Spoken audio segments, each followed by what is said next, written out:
medida que van entrando, formalmente le damos la bienvenida a todos y a todas a este ciclo. Le hemos llamado Pensar las prácticas en el marco de la educación inclusiva.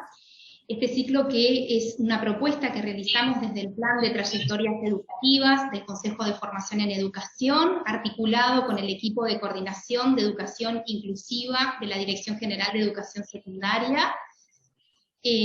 También tenemos el agrado de que participen en este ciclo la Comisión de Inclusión y Género del Consejo de Formación en Educación, el área de Inclusión y Trayectorias de CODICEM. Por lo tanto, es de destacar la articulación entre las diferentes instituciones que venimos trabajando en clave ANEP. En este momento, en realidad, estamos dando apertura a este ciclo, que como ustedes vieron en nuestras redes y en la página web, consta de 6 talleres de los cuales pueden participar, donde un aspecto fundamental que destacamos es que está pensado y destinado para estudiantes en su formación de grado y para noveles educadores, para brindar herramientas teóricas y prácticas que le acerquen a esta temática. Para dar en apertura, le voy a dar la palabra y el agradecimiento de compartir esta instancia a la consejera del Consejo de Formación en Educación, María del Carmen dos Santos Farías, que nos acompaña en este momento. Bueno, en primer lugar, bienvenidos, muchas gracias por estar. Realmente es muy grato cuando se organiza con tanto esfuerzo y con sentido profesional una etapa, como decía Marta, de formación para nuestros estudiantes, para los docentes, noveles, y tenemos una respuesta tan masiva que nos asombra. Para este ciclo tenemos más de 1000 inscriptos, por eso en este momento también estamos en transmisión por canal YouTube. Evidentemente que el tema es esencial y es una demanda tanto en los ámbitos de formación de educación como también en la formación continua de los docentes. Y es una demanda porque nos vemos enfrentados día a día en las aulas estos desafíos de hay que incluir, somos conscientes de ellos, pero ¿cómo hacerlo? Creo que eso es nuestro gran desafío y el aprendizaje que debemos hacer día a día con otros, específicamente en espacios de formación como esto, pero también en los centros, con nuestros colegas, con nuestros estudiantes, y con esa capacidad que tenemos los docentes y los futuros docentes, de ir enfrentando e ir aprendiendo en el camino, que justamente es lo más hermoso de esta profesión, ¿no? De que nunca es repetitiva, que siempre hay que estar aprendiendo, formándose junto con otros. Agradecer especialmente a Silvana Corso, la docente argentina, que es especialista en educación inclusiva, que va a hacer la apertura sobre educación inclusiva, alojar la incertidumbre, y ese título además es muy significativo, porque esta palabra incertidumbre es la que seguramente describe cuál es la sensación cuando tenemos que atender a muchas situaciones para acompañar y para incluirlos en este proceso de aprendizaje desde la diversidad.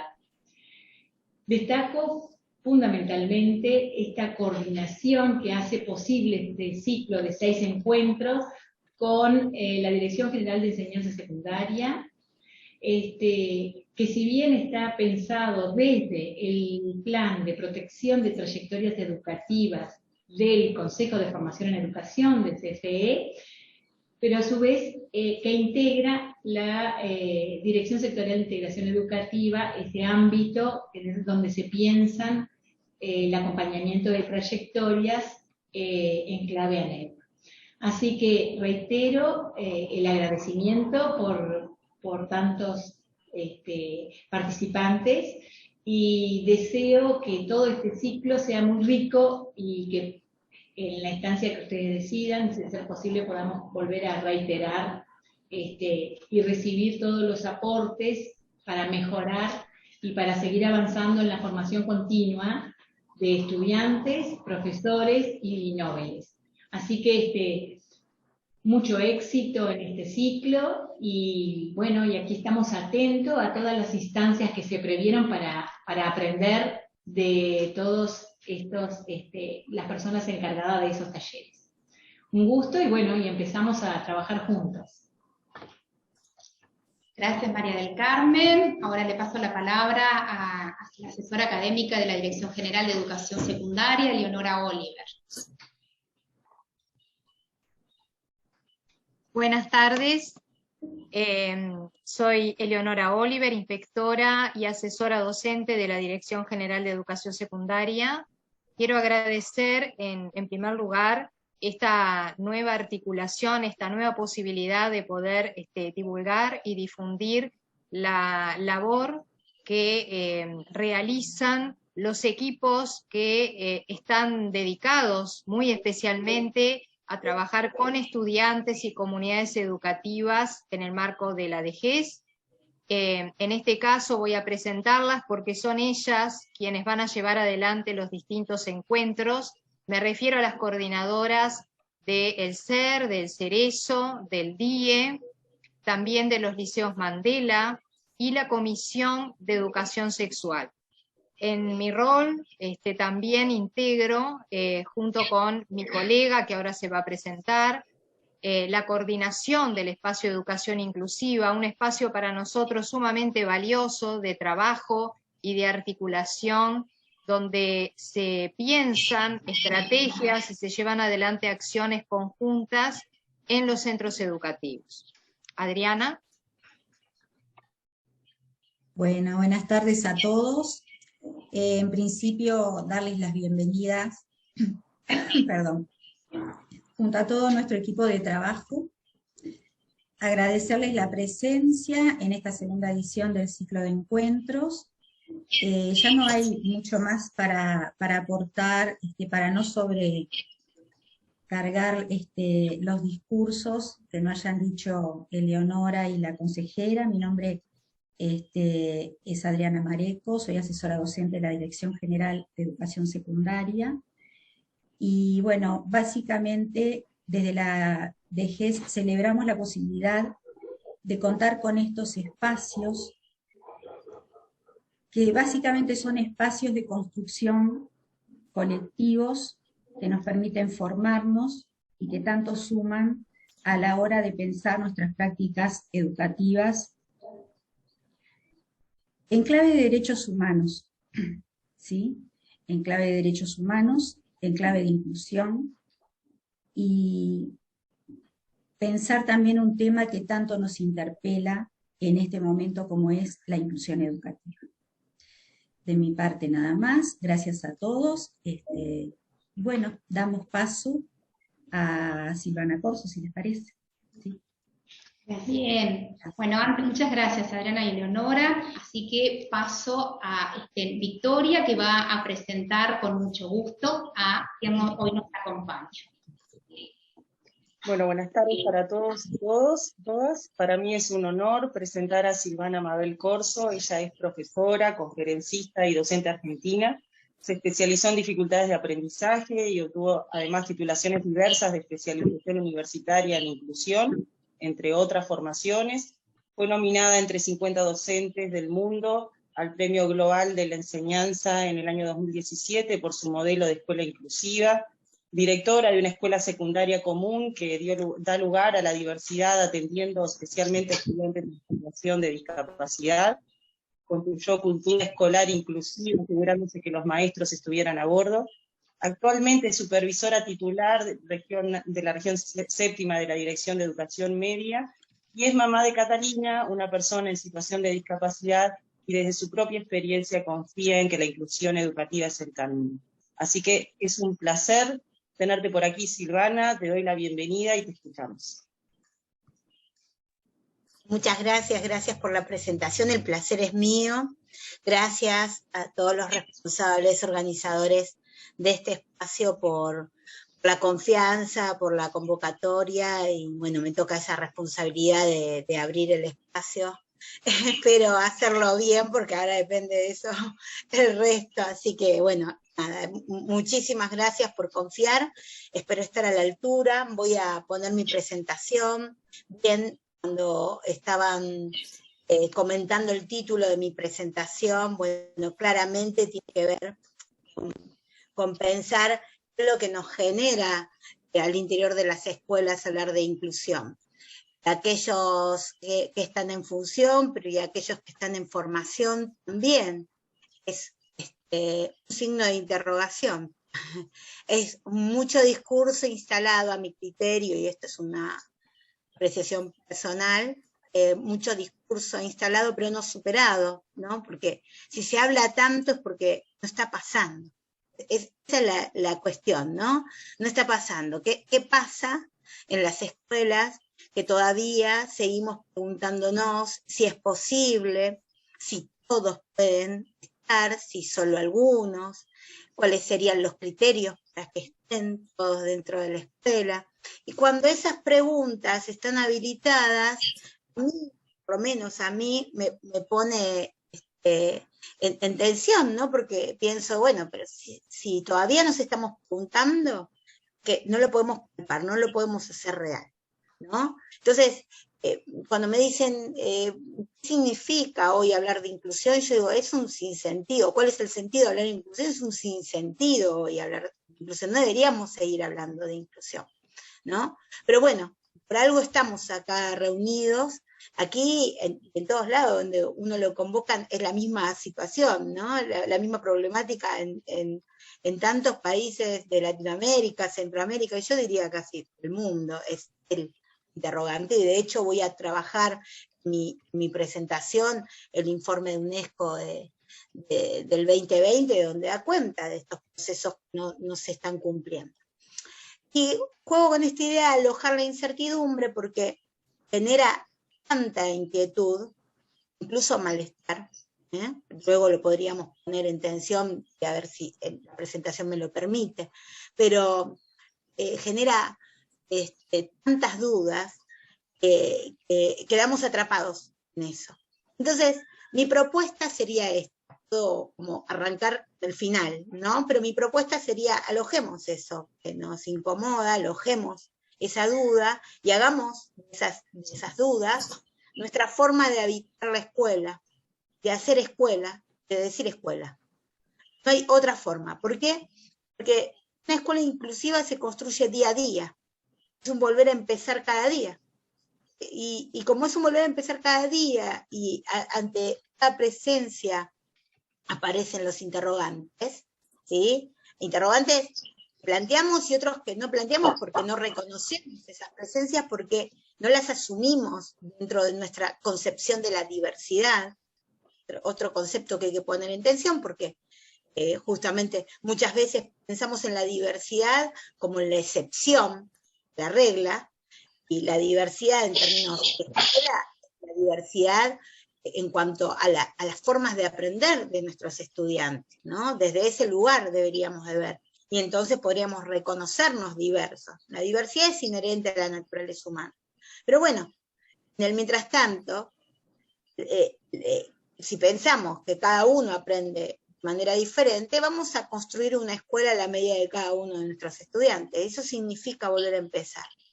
Eso significa transitar permanentemente las dudas. No hay certezas en materia de inclusión, no hay, y nunca la hubo en la escuela, nunca tuvimos certezas. Nos formamos en un sistema que nos hace pensar que les enseñamos a todos como si todos básicamente aprendieran de la misma manera. Y así lo hicimos, porque así nos enseñaron a nosotros. Y entendemos que muchos niños, niñas, jóvenes, históricamente han quedado fuera del sistema, porque no encajan. Entonces, vamos a ir trabajando en esta idea de alojar la incertidumbre, bueno, desde conceptos de inclusión, poner algunas cuestiones que van a movilizar, y a ir pensando en el diseño de escuelas inclusivas y en el lugar que ocupamos cada uno de nosotros, ¿no? También revisar nuestros posicionamientos. Y bueno, concluir como abrí, en esta idea de, no, en definitiva se trata de eso, de pensar cada día la escuela.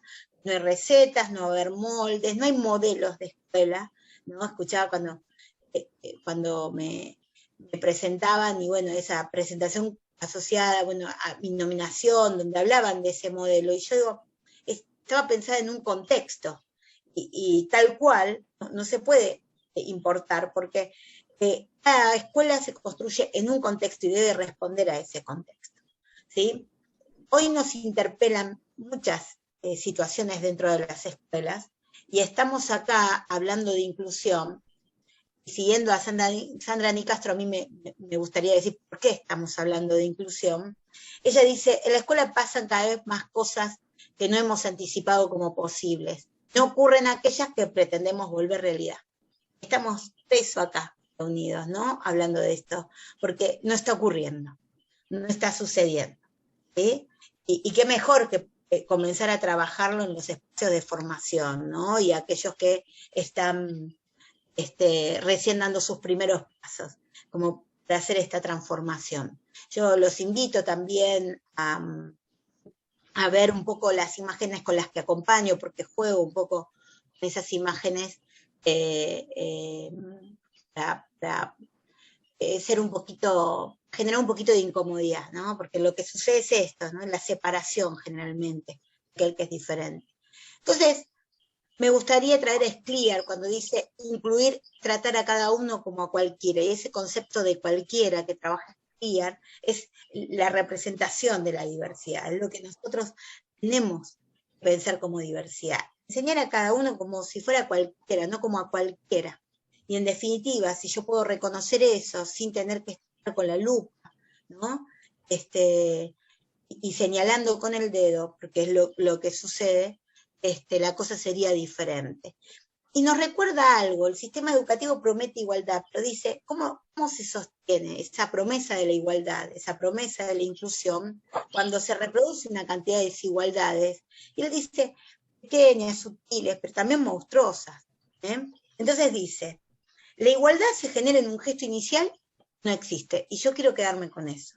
La igualdad se genera en un gesto inicial, no existe. Si yo miro y digo, bienvenidos todos, pero, ¿no?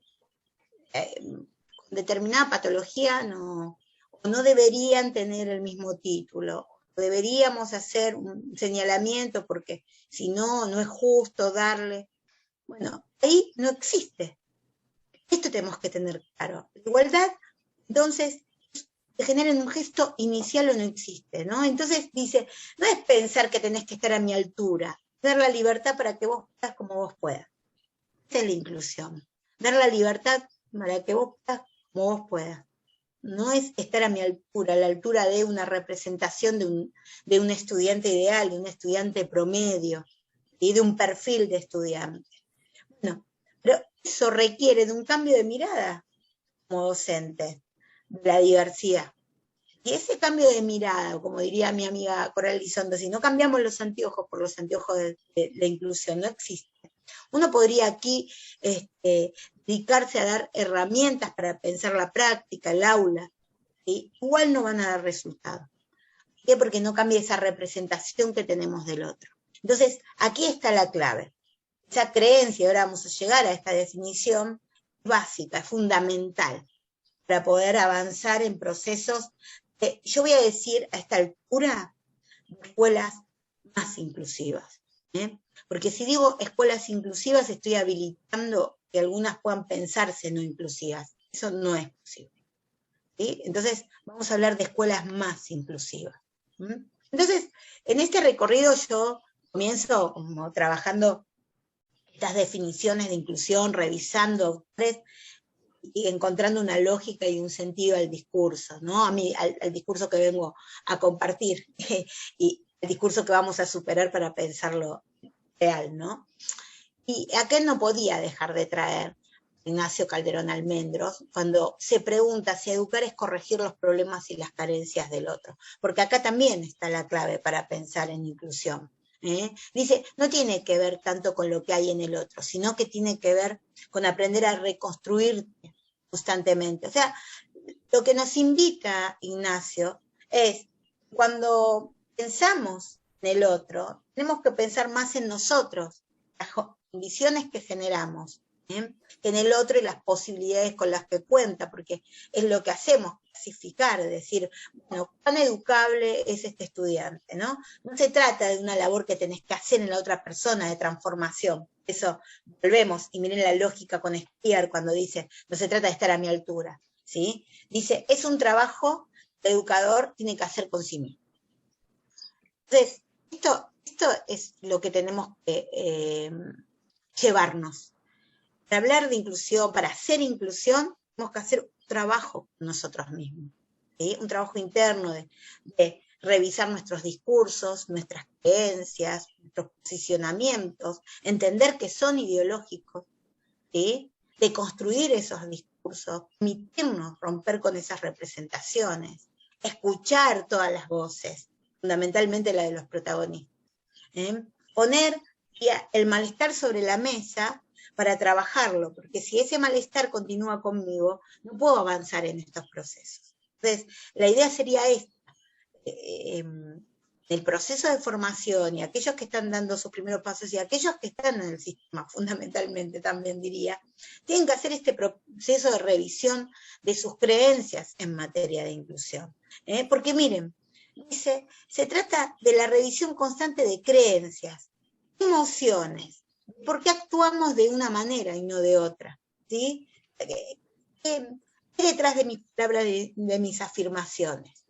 Esto pondría en tensión a la hora de incluir. Cuando me preguntan, pero ¿cuál sería el criterio? ¿Cuál es el límite? ¿O cuántos chicos podrían estar por aula con algún tipo de apoyo específico? Bueno, no voy a responder cuántos chicos, yo voy a preguntarme, ¿por qué te preguntas cuántos? ¿Sí? Si la diversidad es, como dije, inherente a la naturaleza humana, si no hay un niño, una niña, un joven que aprenda de la misma manera, ¿no? ¿Cuál sería el límite para poner en un aula? Entonces, devolvería la pregunta, pondría eso, ¿qué hay atrás? ¿Por qué me lo estoy preguntando? Entonces él dice, bueno, en definitiva, yo pensaba que el problema lo tenía la otra persona y me doy cuenta que el problema, ¿no? Lo que tengo que revisar son mis prácticas, mis pensamientos, mis discursos, mis concepciones, mi posicionamiento. Y esa es la invitación que quiero hacer cuando digo, bueno, alojemos la incertidumbre, expresemos esto que me está pasando y hagamos de la incertidumbre una forma de transitar la escuela en materia de inclusión, ¿no? Y agrega, sí, porque habla, bueno, esto es educar. Si me hablas de educación inclusiva, dice, es aquella que permite derribar las barreras que existen entre las personas. ¿Qué impiden? Miren, o sea, la gran oportunidad de la educación inclusiva. Verse, cuidarse, y esta es la gran oportunidad. Construir juntos una realidad mejor. Esta es la oportunidad de trabajar en materia de inclusión. La posibilidad que tenemos entre todos de construir una realidad mejor. Entonces, nada, la invitación es a percibir, ¿no? A estar atentos, dice él, y esto es lo que vengo sosteniendo, al discurso. ¿Qué se dice? ¿Cómo se dice? ¿Cómo se nombra? ¿Y cómo se nombran a los chicos? ¿Qué se está diciendo dentro de la escuela? Y eso es lo que voy a trabajar. Esas sensaciones, esas emociones. Y acá les traigo a un amigo y referente también militante en educación inclusiva aquí, el argentino Emiliano Naranjo, y nos trae algo más para tener en cuenta. Dice, la educación inclusiva es una forma de enfrentar la discriminación, ¿no? Y conduce a sociedades más justas al permitir que cualquier persona, tenga o no discapacidad, escriba su propia historia. Nosotros decíamos en la escuela que dirigí hasta el año pasado, la escuela lo que hace es devolver la lapicera, ¿no? Bueno, nosotros trabajamos en un contexto muy vulnerable, de mucha pobreza, y decíamos, cambiamos navaja por lapicera, y literal y metafóricamente. Devolvemos la lapicera para que escriba su propia historia, sea dueño de su propio destino. Y entonces ahí, sí, me voy a atrever a decirles que una escuela que no trabaja en líneas de inclusión es una escuela que mata destinos. ¿Sí? Y quiero ser contundente en eso, quiero movilizar y también provocar incomodidad. Seguramente muchos de ustedes, cuando estoy hablando, genera este ruido lo que digo. y bienvenido, porque eso es lo que te digo, yo tengo que generar eso, o ruido, o bueno, dejarlos pensando, o que se sumen a esta propuesta. Lo que no quiero generar es indiferencia, es un tema que necesita de toda nuestra atención. Bueno, traje distintas voces de especialistas reconocidos, fui buscando un hilo en común, fue una selección que hice particular, a mi criterio, mi formación y mis ganas de que esto tenga sentido con el título que elegí para esta presentación. Pero voy a traer otras voces, ¿sí? Y voy a empezar con protagonistas. Quiero traerles a Franco, que hoy estudia analista de sistemas, egresó de la escuela que dirigí hace 2 años, y en el momento que estaba egresando, él decía esto sobre la educación inclusiva, sobre la escuela inclusiva. Ahora me encuentro acá 5 años después, egresando de 5º año, y ahora sí ya creo que realmente puedo, porque les voy a ser sincero, es un tema muy complicado tener que hacer un colegio inclusivo, porque eso quiere decir que tenés que estar preparado para cualquier cosa. Y el tema es que si aparece un alumno con el cual no trabajaste antes, la estructura que vos armaste se te puede caer y tenés que ingeniártelas de vuelta. Entonces, siempre tenés que estar una y otra vez pensando, a ver, ¿cómo trabajamos con esto? ¿Cómo trabajamos con lo otro? Y decir que hay cosas que tardan más tiempo que otras. En mi caso... Genial, dio la clave, ¿no? Con una naturalidad, hay que estar preparado, ¿no? Para la incertidumbre, dice. Tenés que estar preparado, porque llega un joven, un niño, una niña que no trabajaste, y bueno, y se te cae la estructura, y la tenés que volver a armar cada día, hay que volver a empezar. Entonces, requiere esa disposición, dice Brennan, debemos ser docentes disponibles al otro. Bueno, debemos estar disponibles al comienzo, día a día, al comienzo.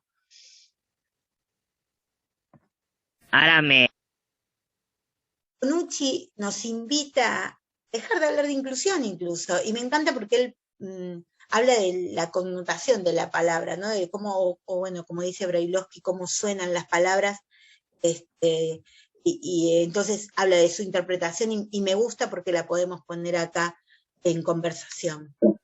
Porque de hace bastante tiempo estoy proponiendo de pasar de una escuela inclusiva a una escuela exclusiva. Porque, por un lado, cuando se habla de inclusión y de escuela inclusiva, muchas veces parece que hablamos de una escuela generosa. Y como es generosa, afecta a todos, no importa cómo. Me gusta pensar en una escuela exclusiva, es decir, que cada uno de las niñas y de los niños, no importa con qué características, se sientan como con una escuela que es suya, exclusivamente hecha para ella o para él. Miren, dice, no me gusta tanto hablar de una escuela inclusiva porque suena a una escuela generosa, ¿no? Porque soy bueno, porque soy generosa, te doy lugar. Habla de ese lugar de la generosidad, ¿no? Dice, me gusta hablar de una escuela exclusiva, porque esos niños deben sentirse, esa escuela los pensó exclusivamente a ellos, es su escuela. Eso habla de su pertenencia, de la cultura escolar inclusiva. Con intención, incluso ahí el concepto de inclusión, ¿no? Hablando de esta generosidad, ¿no? Bueno, porque le hago el bien. Muchas veces hay una representación de que, bueno, abro las puertas y para que esté en algún lugar, ¿no? Esa idea del pobrecito que no lo decimos, pero sabemos que se juegan esas representaciones. Entonces, y esta es una definición que, si me vienen siguiendo, aparece en todas mis presentaciones, en todas, es una definición de Odette Moliner García, y dice, la inclusión en definitiva es un tema de creencias y de confianza, es una cuestión de creencias y de confianza. Tenemos que creer que todos pueden aprender. Todos nuestros niños pueden aprender. ¿Sí? Tenemos que confiar, generar confianza. Y ahí nosotros lo vamos a ir también tomando a la hora de pensar las prácticas, diseñar ambientes de aprendizaje, sean seguros, que los haga sentir confiados, pero también en el gesto inicial que decía espiar, cuando uno aloja y da la bienvenida. ¿Qué es dar la bienvenida para cada uno de nosotros? Eso también hay que ponerlo en tensión. Entonces, básico, si no creo, todo lo demás no va a ser posible. Si tengo dudas, todo lo demás no va a ser posible. Entonces lo primero que tengo que trabajar son esas dudas, son esas inseguridades, son mis incomodidades, lo que se me juega en mis emociones, cómo me toma el cuerpo trabajar en esta línea, ¿sí? Es lo primero que tengo que hacer como escuela. Bueno,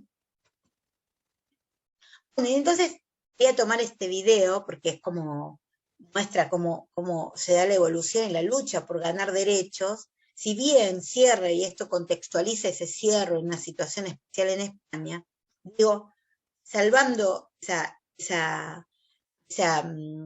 momento que menciona esa situación particular, todo lo demás aplica perfectamente a cualquier país. Digo, y si no, lo podemos conversar. Mírenlo. Hubo un tiempo en que no importaban los derechos ni la vida de la clase trabajadora, pero quisimos dignidad. Hubo un tiempo en que la infancia no tenía derechos, en que para proteger a niños y niñas del maltrato había que recurrir a leyes de protección animal, pero quisimos amor. Hubo un tiempo en que el color de algunos seres humanos les convertía en propiedades de otros, un tiempo en que la ley los discriminaba y segregaba, pero quisimos libertad. Hubo un tiempo en que la mitad de la población no éramos consideradas personas, en que nuestro cuerpo, nuestra voluntad y nuestras decisiones no eran nuestras, pero quisimos igualdad. Hubo un tiempo en que se podía abandonar, maltratar y eliminar impunemente a personas en situación de discapacidad, pero quisimos humanidad. Hubo un tiempo en que por ser, querer y desear libremente, te encerraban en un armario, en un psiquiátrico o en una cárcel. Pero quisimos diversidad. Hubo un tiempo en que las escuelas segregaban al alumnado por su procedencia, etnia, clase social o capacidades. Un tiempo en que la ONU acusó a España de vulnerar grave y sistemáticamente el derecho a la educación de niñas y niños con discapacidad. Y ese tiempo es hoy. ¿Qué queremos? Educación inclusiva. Quererla es crearla. Me quiero quedar con eso de fondo, ¿no? Más allá de ese cierre, la realidad es que hoy vivimos con procesos de integración, de inclusión, pero también de segregación y exclusión. Es real, ¿no? Entonces, esta idea de superar el discurso, de alojar la incertidumbre para poder hacer real, ¿no? Para no hacer real la utopía de la inclusión de la que habla la Rosa, ¿no? Que tanto decimos que es imposible, que lo hacemos imposible. Bueno, hacemos la acción, ¿no? Quererla es crearla. Esa es la invitación. Bueno, basta. Hay acciones concretas que tenemos que llevar adelante y tenemos ejemplos en la investigación de escuelas que han avanzado con planes de mejora en materia de inclusión. Nos van dando algunas pistas de por dónde ir, claramente, insisto, respondiendo en el contexto de cada escuela, ¿no? Porque esa escuela va a responder también a su ADN, a su fundación, y va a responder al contexto. Va a haber una escuela inclusiva por lugar donde se levante una escuela, digo, no, digamos, con esa característica particular no vamos a replicarlas con moldes, pero podemos avanzar y tener algunas ideas de norte donde sí vamos a tener un norte en común que no podemos renunciar, que todos deben estar en la escuela, que todos deben estar en la escuela aprendiendo. Eso no se pone en tensión, no debería ponerse en tensión en ninguna escuela. ¿Dónde estamos hoy? Insisto con esta idea de que me gusta jugar con las imágenes, y un poco es esto lo que pasa dentro de las escuelas. La excepción, la regla, ¿no? Eso que Escliar menciona, bueno, como aquel que viene y irrumpe, ¿no? Lo cotidiano. y se convierte en un sujeto desajustado, ¿no? No se ajusta, y nosotros vamos ahí a tensionar para ajustarlo, para que se acomode. Pero hay un señalamiento, por eso jugué la imagen, todo de blanco, mirando por un lado, quien está señalado, no como de espalda a la escena. Porque que pensamos la diversidad como excepción, y entonces las respuestas terminan siendo excepcionales. El resto le enseñamos de la misma manera, ¿no? Esa tendencia común a homogeneizar lo que atraviesa nuestras prácticas. Les enseñamos a todos de la misma manera. Y damos respuestas excepcionales, él sale de la regla. Pero claro, como es excepcional y a veces hasta la identificamos con la especificidad de la formación de quien hace el acompañamiento, de educación especial, por ejemplo, o un acompañante terapéutico, o la figura, ¿no?, que esté habilitada dentro de nuestras instituciones, ni siquiera me involucro. Con lo cual, yo sigo mi libreto, con el grupo, y al diferente, hasta trato de, si puede, esté en la biblioteca, ¿sí? Y si se puede, con menos horas de clase. Termino invisibilizando, ¿no? Bueno, respuestas excepcionales que no cambian, ¿no? No tensionan nuestras prácticas, no repercuten eso, y entonces nosotros seguimos pensando en ese alumno promedio que no es más que un mito. No es más que un mito. Y tenemos que pensar en esa diversidad en cuanto al género, identidad sexual, etnia, origen socioeconómico, ¿sí? ¿Para qué? Para ir personalizando siempre el currículum y la programación educativa. Ese es el objetivo. Conocer esa diversidad, y ahora vamos a mencionarlo, esa variabilidad del aprendizaje. ¿Por qué estamos hablando de inclusión? UNESCO nos recuerda que ninguna meta educativa debería considerarse lograda a menos que se haya logrado para todos.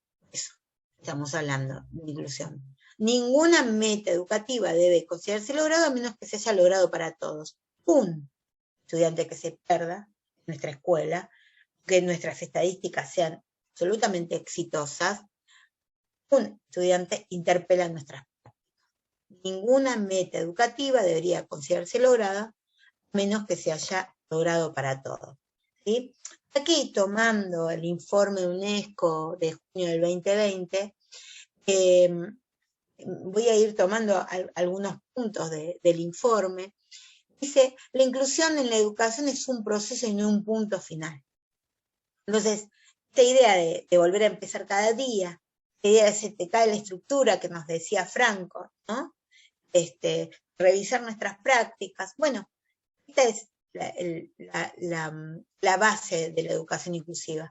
Un proceso de reflexión, de análisis sistemático sobre nuestras culturas, sobre nuestras prácticas, sobre la gestión, ¿no? Como todo el tiempo ir revisando lo que va pasando dentro de la escuela, frente a la diversidad.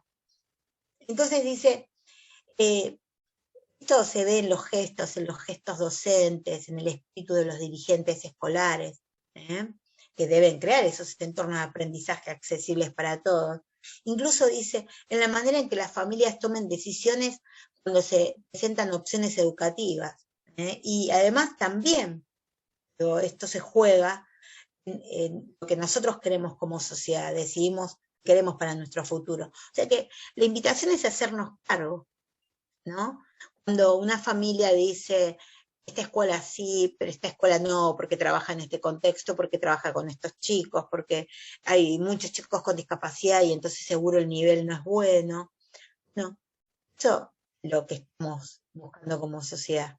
La educación inclusiva, la inclusión, mejor dicho, es un estilo de vida, para que se transforme esa sociedad, para que realmente respiremos inclusión. Inclusión debe iniciarse en la escuela, que es transformadora de sociedad. Los chicos van a transformar la sociedad, van a mirarla de otra manera. Bueno, entonces, no es solo una cuestión de la política pública, no, nosotros somos Estado también. Por eso tenemos esa responsabilidad.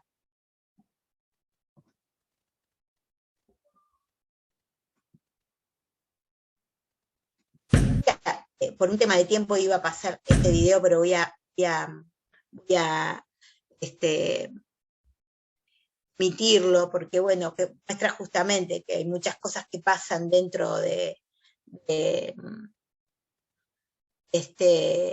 digamos, que hacemos como sociedad pensando el cambio, bajadas de cordón, pensamos en la diferencia, pero nosotros no entendemos, no podemos comprender al otro, porque no lo tenemos internalizado, porque no lo visualizamos, porque no convivimos con el otro. Y entonces actuamos y reproducimos situaciones que terminan siendo discriminación. Esa necesidad de cambio dentro de la escuela. Bueno, el informe, que justamente habla de todos sin excepción, nos tira ahí algunas cuestiones que yo quiero comentar. Primero dice, hay que entender la educación inclusiva de manera más amplia, pensando en todos. Cada uno de ustedes llegó a este espacio con una representación de la inclusión, ¿no? Los interpela en su formación, tal vez muchos que están transitando esta formación se están preguntando por ¿qué hago si se presentan alumnos con discapacidad? Pero no todos llegaron aquí pensando en estudiantes con discapacidad. O sí, hay que pensar las formas que hay de concebir la inclusión, ¿no? De pensar en la respuesta a grupos minoritarios, que tengan peligro de exclusión, de pensar una escuela para todos y todas, bueno, depende la representación de cada uno. Entonces, en la manera más amplia, ¿no? De todos y cada uno, de esta posibilidad de transformación social. Entre otras cosas, dice, hay que compartir competencias y recursos. Y en ese sentido, ese compartir, también tiene que ver con compartir nuestras experiencias, nuestros conocimientos, ponerlos a disposición, el trabajo en red, al interior de la escuela, formando comunidades profesionales de aprendizaje. ¿Sí?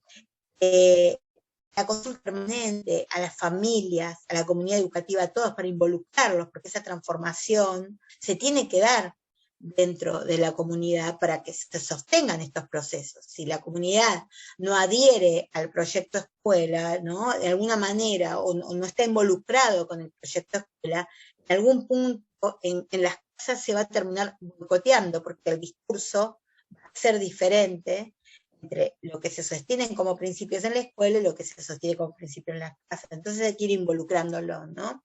Entonces, bueno, además de la cooperación entre todos, dice, hay que aplicar el diseño universal, para pensar realmente en responder al potencial de cada alumno. Hay que preparar, empoderar y motivar al personal educativo, porque todos los docentes tienen que estar preparados para todos sus alumnos, ¿sí? Así que ahí hay que poner la mira. Bueno, dice, hay que recopilar datos. Entonces, una invitación y que me parece clave, que es en documentar, ¿sí? En la narrativa, la memoria pedagógica de las escuelas.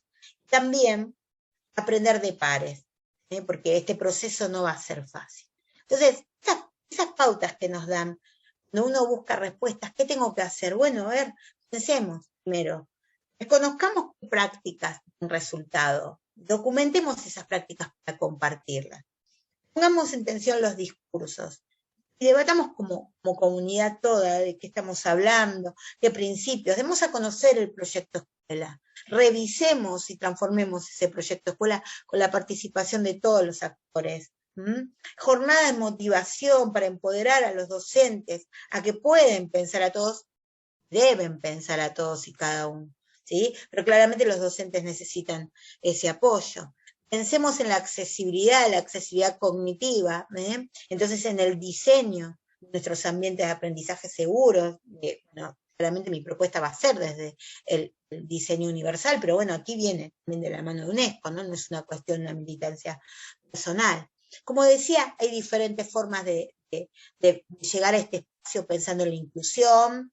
Esto un poco ya lo adelanté, pensando en determinado alumnado con discapacidad, con necesidades educativas especiales, como le dicen en algunos países, o también muchas veces tiene que ver con cuestiones de convivencia, la expulsión disciplinaria, ¿no? Aquellos que están en riesgo de exclusión.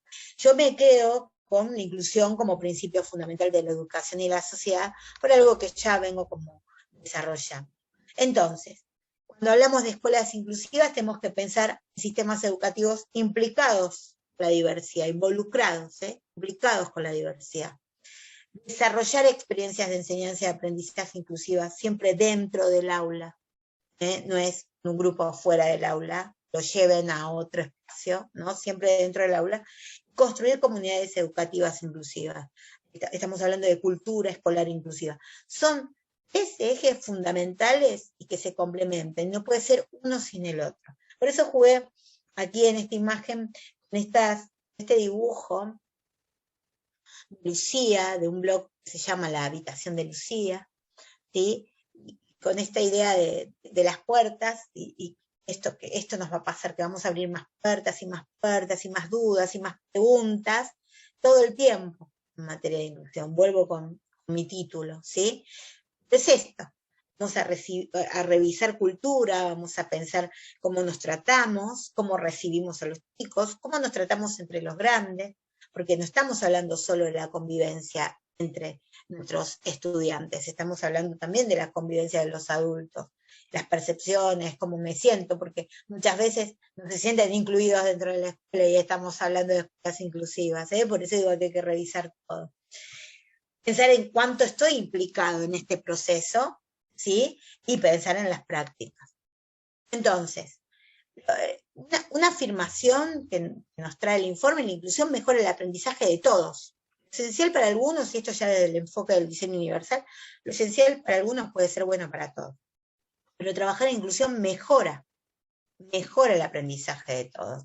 De hecho, ¿qué nos señala el informe? Las soluciones mecánicas, generalmente, lo que reproducimos en las escuelas, no abordan las barreras de exclusión más profundas. Solo pueden mejorar resultados del aprendizaje de una media, de este alumno promedio. Entonces la inclusión tiene que ser la base de los métodos de enseñanza y aprendizaje para transformar las prácticas, pensar a todos y cada uno. Es esa la clave, es la oportunidad. Lo que nosotros entendemos como barrera se convierte en una gran oportunidad. ¿Qué se requiere? Se requiere de escuelas inclusivas, o sea, el espíritu que impera en la escuela, valores, creencias explícitos, implícitos, como relaciones interpersonales, definen la atmósfera de la escuela, está relacionado con el desarrollo social, emocional y el bienestar de los alumnos. Es decir, dentro de la escuela se tiene que respirar inclusión. Los chicos realmente se tienen que sentir bienvenidos, alojados, valorados en la diversidad.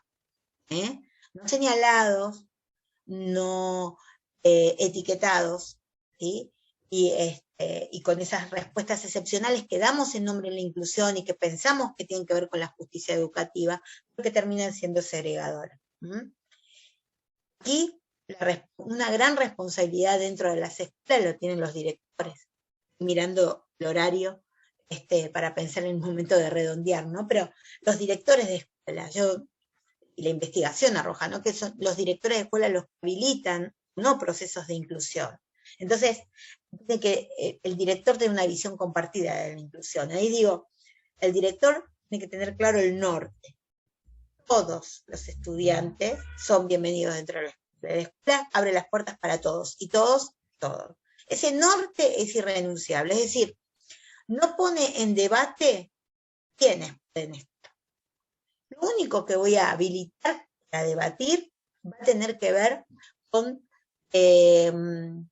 condiciones para hacer que aprendan. Eso sí, bueno, ¿cómo creamos las condiciones? Eso sí, como escuela vamos a debatir, pero no quiénes sí y quiénes no. Eso no se debate, ¿sí? Entonces, tiene que hacer un director, tiene que identificar prácticas, se destaquen, ponerlas sobre la mesa, compartirlas, invitar a sus docentes a compartir sus experiencias.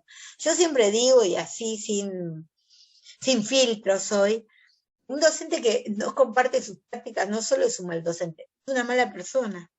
Que las prácticas son exitosas porque los chicos aprenden, y entonces hay que compartirlas, no hay derecho de autor. ¿Por qué? Porque nadie va a hacer exactamente lo mismo porque se enseña en contexto, pero nos inspira, nos invita a recrearlo. Entonces, ahí el director puede ser un gran mediador. También tiene que tener la disposición, y por ahí podemos agregar la palabra coraje,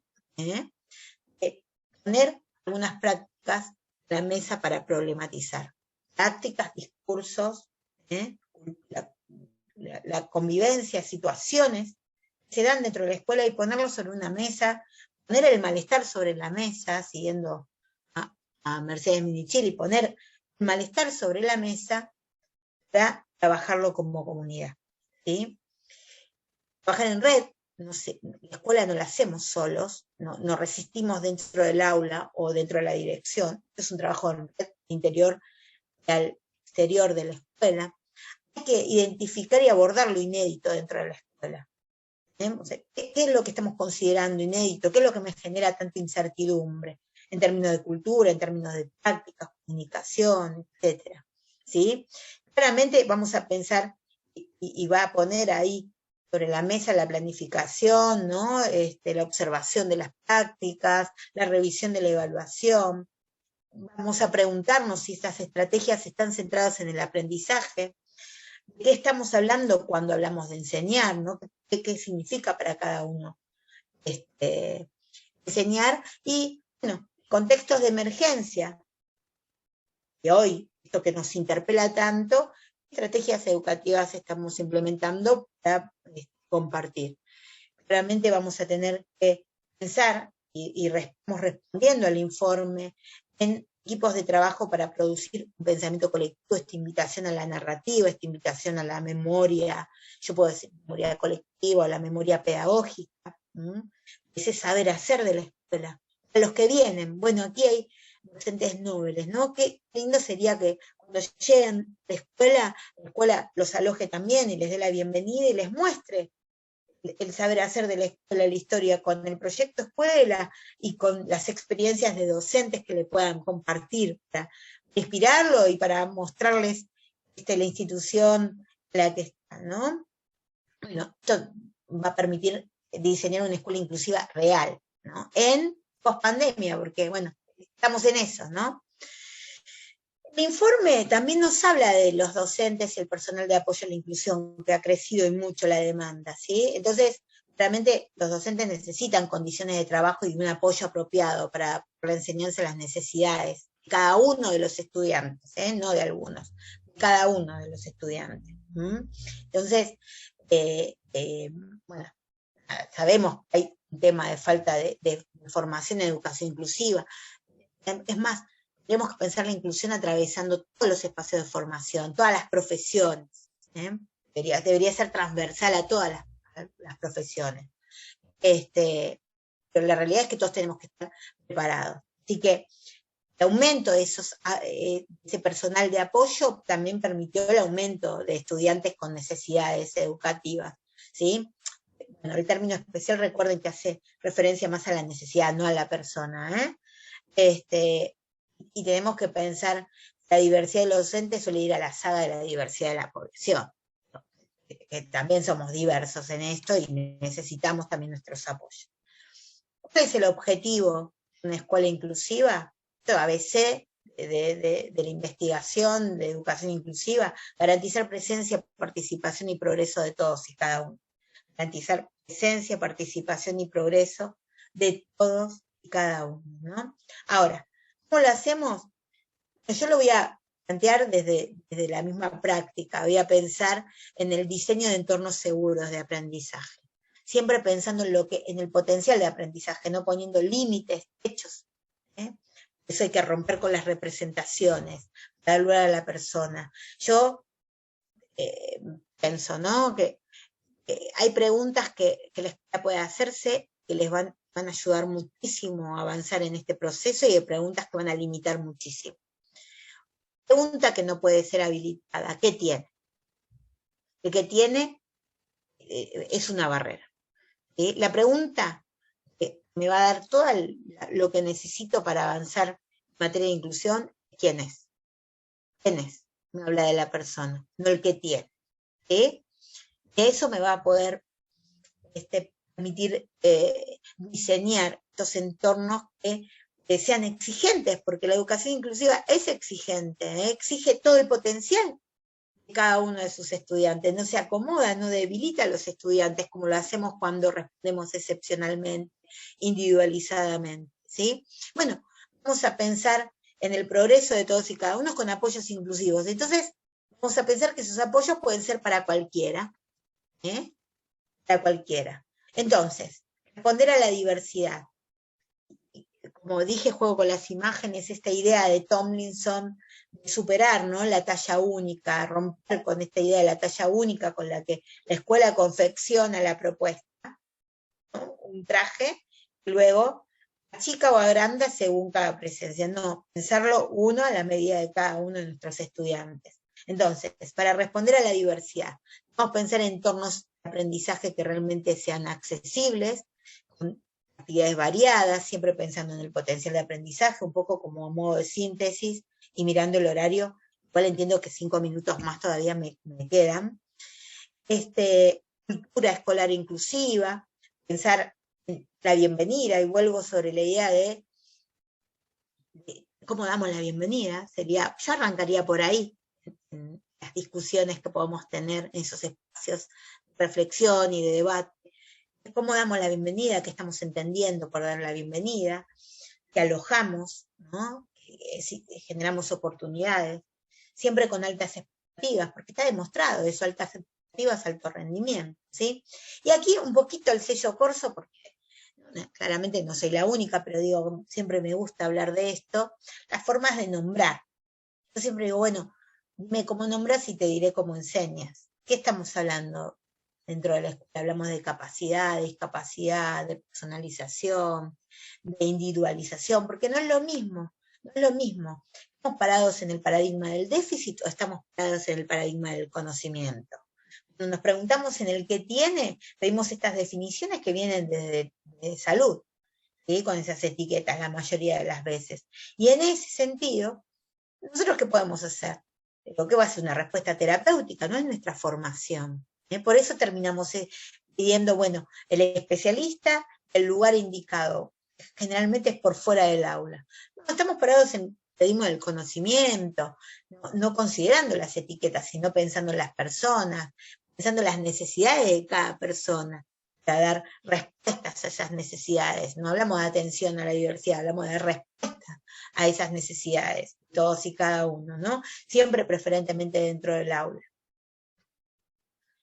Claramente vamos a pensar en incorporar la diversidad de necesidades educativas en nuestro diseño, que tiene que ver con sus formas de aprender, o bueno, ahora lo vamos a nombrar, con la identidad del aprendiz que nos trae Cole, ¿sí? Vamos a pensar en una cantidad de estrategias variadas y distintos métodos de aprendizaje, las metodologías al servicio, ¿sí?, para dar respuesta a esta diversidad, y una evaluación como retroalimentación, ¿no?, me va a permitir a mí revisar los procesos de enseñanza, ¿no? Va a ayudarnos más a nosotros como docentes, pensarlo desde ese lugar, ¿sí? Pensemos que la individualización, esa respuesta que tiende bueno, aquí la imagen se juega, ¿no?, con esa cosa de separado y con alguien específico que le esté apoyando, termina siendo excluyente, ¿sí?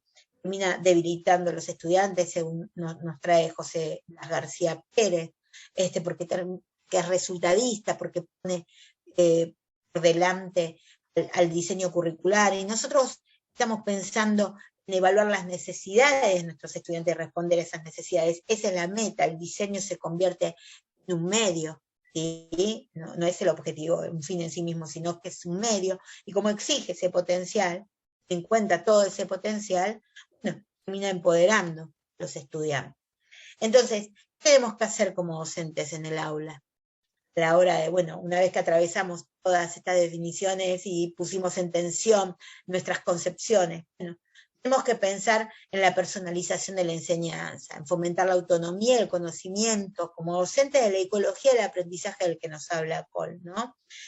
Tenemos que entender que cada uno tiene una trayectoria escolar, cada alumno viene de contextos que son variados, con distintos intereses, motivaciones, características y necesidades, y que tenemos que dar respuestas a esas necesidades. O, bueno, nos proponen investigadores como Cheita, Martín, Simón y Sandoval. Dice, un docente comprometido con las diversidades de los estudiantes es un docente que presenta una variedad de opciones sobre qué aprender. cómo aprender, así como variedad de formas de evaluar, variedad de formas de organizar el espacio en el aula, organizar, ¿no? Pensar en los tiempos y los ritmos de aprendizaje. Agrega la palabra multitud, multitud de oportunidades para que los estudiantes participen en el aula, distintos apoyos siempre dentro del aula, la colaboración entre docentes y no solo eso. Habla de voluntarios, de traer a la familia, de incorporar a la familia como equipo. Y aquí nos está dando las bases de algo que por ahí no es lo que vengo a desarrollar, pero no quiero dejar de mencionarlo, que es identificar dónde están las barreras, ¿sí? No son inherentes a las capacidades de los estudiantes, sino que surgen de la interacción con el medio. Estamos en el modelo médico de discapacidad, no quería trabajar desde ahí específicamente, pero digo como para que lo relacionen el modelo social de discapacidad. Y en nuestro caso, pensando en nuestras prácticas, las barreras suelen estar en nuestra propia planificación, en nuestro propio diseño de aprendizaje. Y entonces acá UNESCO nos recordaba, trabajemos bajo el enfoque del diseño universal. Tenemos que reconocer esa diversidad, esa variabilidad del aprendizaje que trae cada uno de nuestros estudiantes para dar respuestas a esas necesidades. Y esto de no pensarlos como están del otro lado todos aprendiendo de la misma manera, sino apoyos a cada uno, ¿no? Para facilitar, ¿por qué? Porque somos mediadores.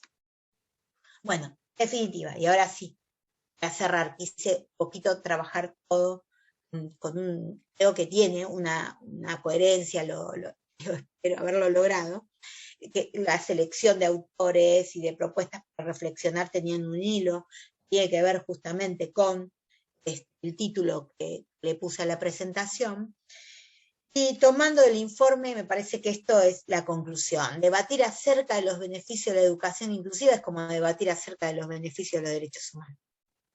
O sea, más claro, debatir acerca de los beneficios de la educación inclusiva es como debatir acerca de los beneficios de los derechos humanos. Y entonces el verdadero desafío, y acá viene mi propuesta, es alojar el problema, lo que representa, ¿no? La representación que tenemos del problema, como el problema que queremos tener, diría Blechman.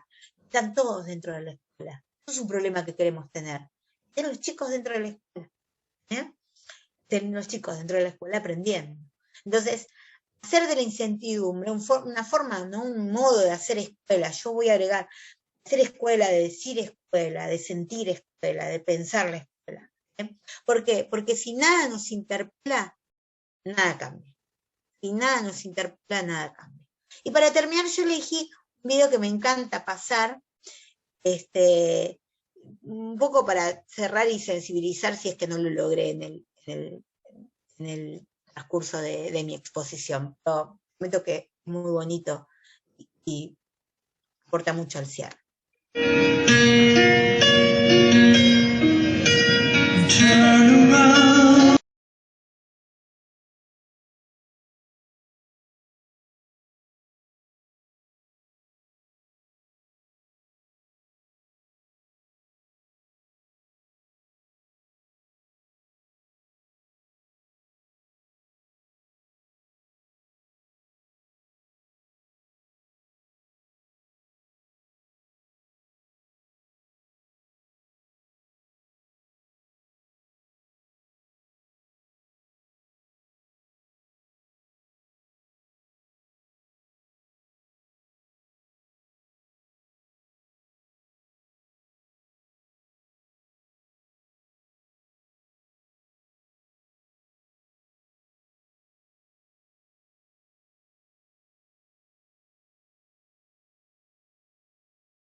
Interesante del video no es lo que están pensando, o tal vez, y para poder usarlo con mi exposición, lo interesante del video es un poco lo que nos traía Tonucci de pensar en esa escuela generosa, ¿no? Como escuela inclusiva.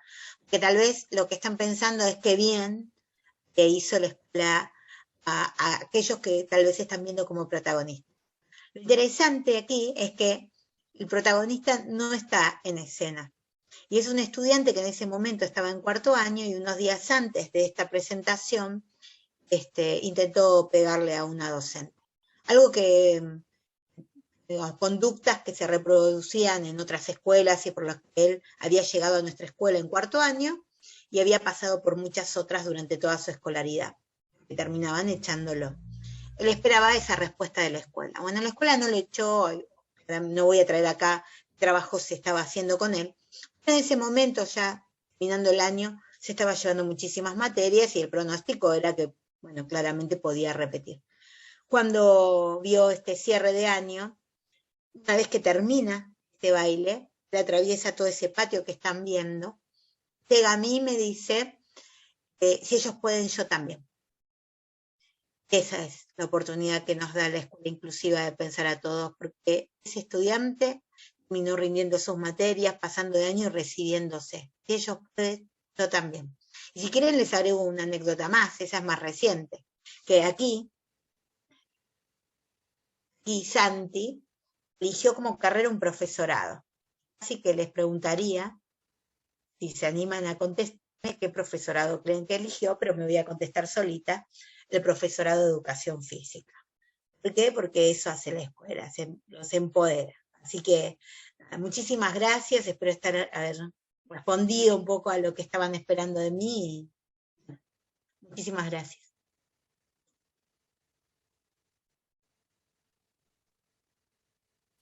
Muchas gracias, Silvana, un placer escucharte.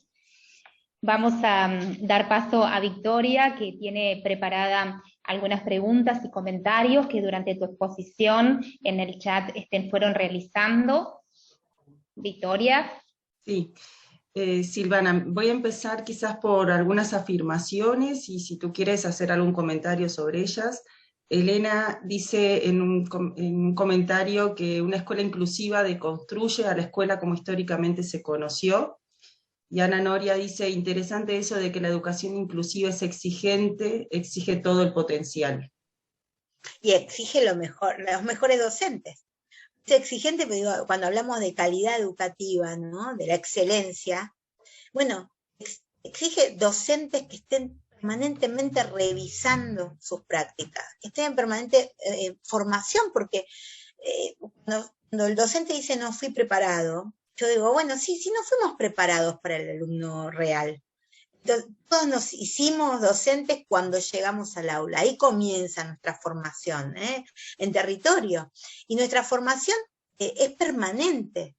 Entonces, si no fuimos preparados, tenemos que estar formados, no nos exige de nosotros. Por eso digo, es de excelencia, es exigente con los chicos, es exigente con los docentes. Entonces, hay que romper con ese mito de la educación inclusiva, una educación que no es de calidad. O sea, hay escuelas elite y escuelas inclusivas, ¿no?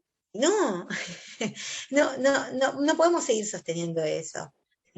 ¿Por qué? Porque la forma en que se interpela a un docente que trabaja realmente con la diversidad no es la misma la que se interpela a un docente que trabaja con los mejores, entre comillas, ¿sí? Sepan entender a qué me refiero. Digo, con los mejores, todos hacemos un gol, ¿no? Armamos la selección con los mejores. Pero el desafío no está ahí, el desafío es pensar que todos y cada uno estén aprendiendo. Entonces, tal vez la educación inclusiva tenga que ver con conectarnos con nuestra vocación. Aquellos que están recién comenzando su formación o transitando su formación, lo tienen bien ahí, lo tienen.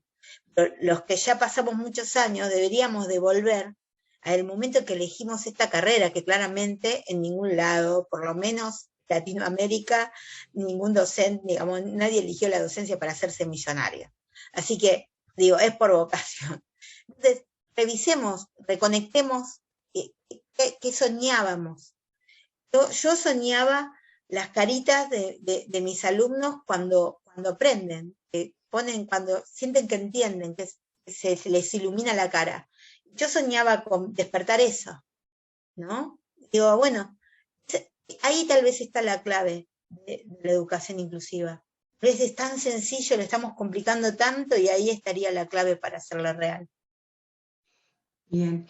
Tenemos por aquí una pregunta de Victoria Palacio que dice, pensar en una educación exclusiva y más inclusiva nos lleva a repensar las escuelas especiales.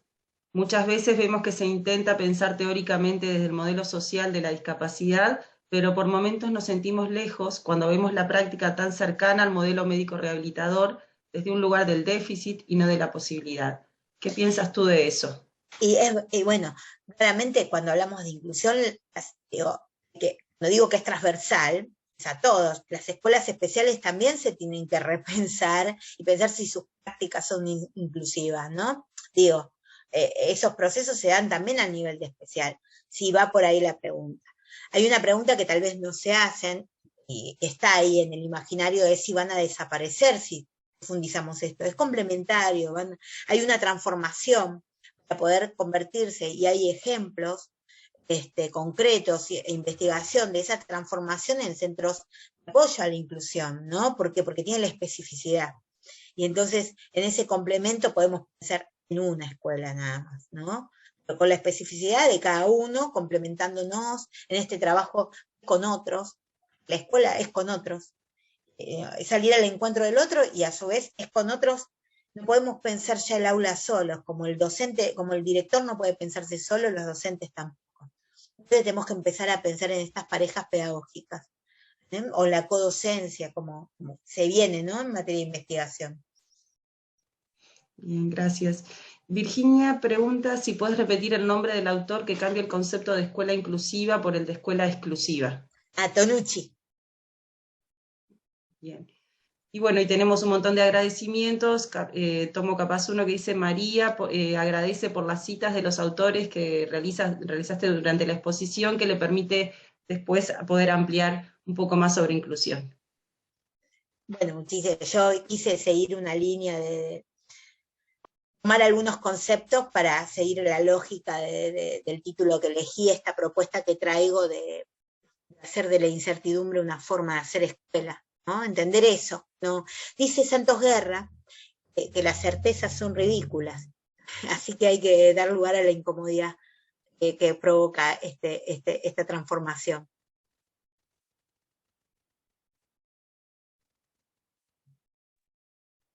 Bueno, muchísimas gracias, Silvana, no tenemos más preguntas en el chat. Bueno, no, gracias a ustedes. Bueno, muchas gracias. Ahora en sí habilitamos el chat para todos, para que puedan hacer los comentarios que le quieran hacer llegar a Silvana antes de despedirla. Ha sido un gusto compartir esta instancia. También en el chat tenemos las diferentes redes de las cuales trabajamos en trayectorias, por si quieren seguir las diferentes actividades que vamos a ir compartiendo en este ciclo de inclusión educativa, en todas las redes. También queremos decirle que para los colegas que presentaron su interés y que hoy no pudieron participar, esto va a estar editado, va a ser subido también a YouTube y pueden compartir también para que muchos nos pedían, para su formación de grado y para diferentes materias, que Silvana es habitualmente una de las integrantes de esa bibliografía, y por lo tanto es un placer hoy poder escucharte en vivo, con esa generosidad para compartir lo que has ofrecido en la tarde de hoy. Bueno, los esperamos, por lo tanto, en la continuación de este ciclo, donde desde la Dirección General de Educación Secundaria van a presentar los diferentes programas que se trabajan en esta temática, donde también van a tener la oportunidad todos de preguntar y de poder intervenir y de plantear todas las consultas. Silvana, un placer, un gusto, esperamos encontrarnos en otras trayectorias profesionales en este camino, así que bueno, muy buena jornada para todos y nos vemos pronto. Muchas gracias, el placer fue mío, muchísimas gracias. Buenas noches.